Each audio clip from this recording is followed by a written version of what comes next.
Hello guys, welcome to the concluding part of this video. I dropped one last week, and this is the concluding part. So after I'm done with the workflow on my caption one, so I brought out the image down to Photoshop, try to adjust it a little bit, the side shape, so just to make sure everything come across the way it should.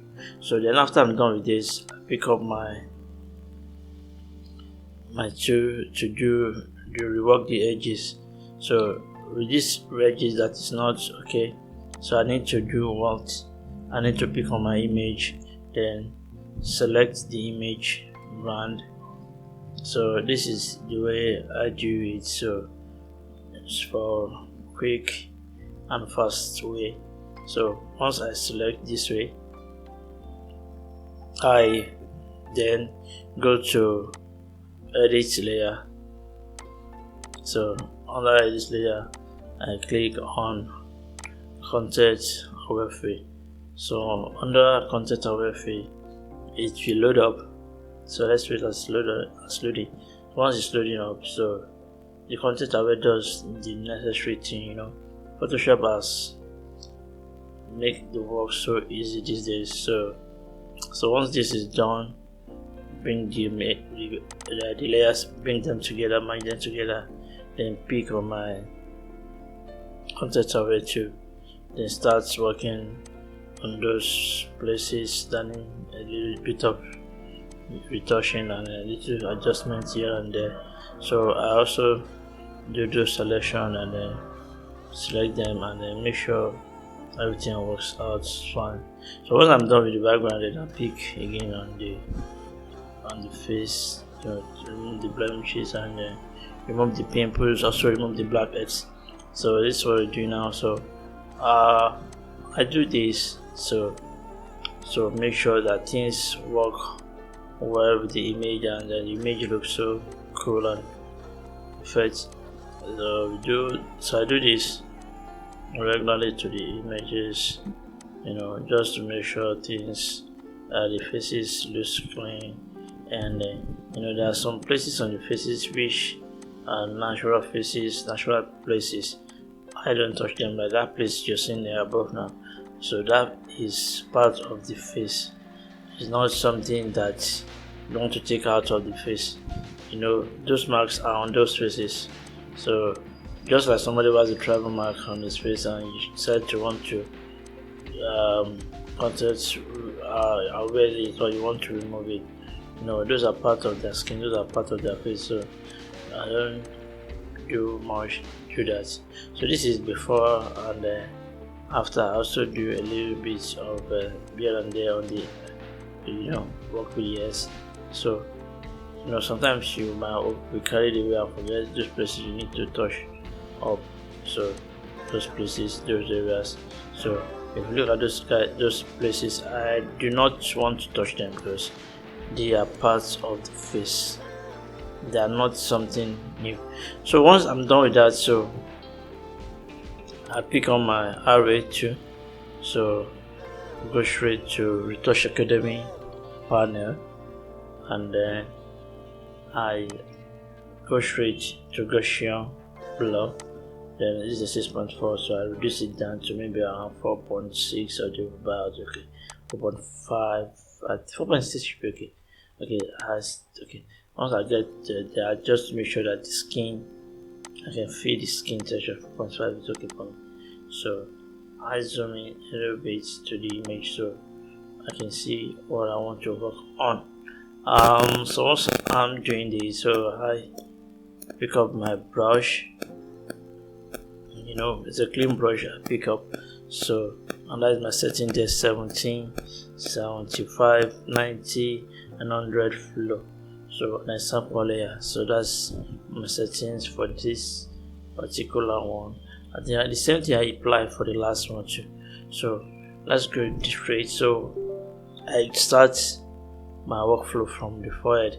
So go straight and go around, follow the light. So that's what I do. I follow the light. So you don't just use mixer brush just the way for key. Let me use Mr. Brush.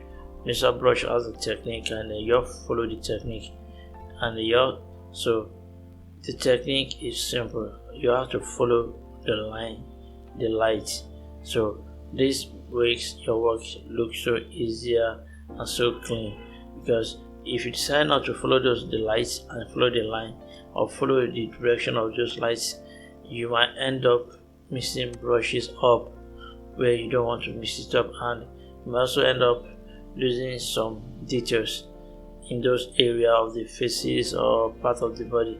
When you do that, you lose touch with the image. So you need to familiarize yourself with the image, and you take the photograph. Especially if you take the photograph, you know the direction of how your light was set up and how the image should be edited. So that is what I do here. So follow those line up, and then the light setup. So touch those that need to be touched. There are some areas you usually forget to touch. So these areas are very, very key to part of the image. So follow those lights, follow the line. So you will have good touch, and make sure you zoom into what you can see what you're doing, not just see it. So the hands, I need to reduce my brush size as I'm working on this. Just a little, not too much, just little, not too much. Just to give it a touch and to make the image look smoother. And you see, so just little here and there, and they'll make it so you look unique and make it look interesting for the image. So at this point, I need to do some work on the clothes. This rumple a little bit, and I don't want it in the image. So just same brush settings and just make sure it looks clean and look neat. So because the color was given to them from the school, and it was not iron. So just little touch there and here, to give it a finesse, so make it look smooth, so the image can pop. Okay, so I think you just little adjustment. I think the picture is okay now. So if you go to before and after, if you look at it, you see see before and after. So little touch here and then the image comes to life. So once this is done, I think I'm cool.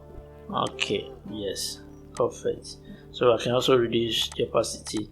I'm reducing the opacity to maybe like 72 is okay for me. So I want to still feel those skin textures on the face. I want to see them. I don't want to just to put everything on it and without doing.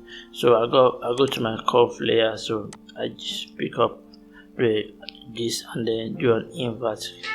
So I do Control I. So invert the image. So it's time for me to work on the eye. So I'll go straight to the eye now. So the settings still remain 30 for my brush. So and I pick a white brush. So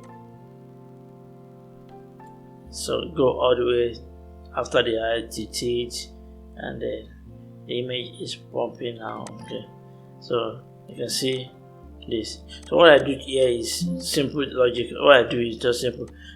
I've edited the other image, the one I showed you earlier on. So what I do is just go to the other image, pick the image, come here, pick the settings and the color grade, apply the everything I applied. So I just pick them up from the previous image and place it across, so to make my workflow easy. So that's what I did. So I just bring it up from the last image and put it on this one. So it makes it so there won't be any much difference on the two images. So when you are looking at them, so the color, everything also looks so same. So that's what I did, guys. So I pick it up from the last image and pop it on this one, and that is it. The image is ready to go. so deliver same-day delivery. So guys, I hope you enjoyed this video. Please don't forget to subscribe to my YouTube channel, drop a comment, then also share this video. If you have any suggestion or whatever you want to talk about, please feel free to drop them in the comment sections. So I hope to see you guys in the next video. Thank you for watching, guys. Peace.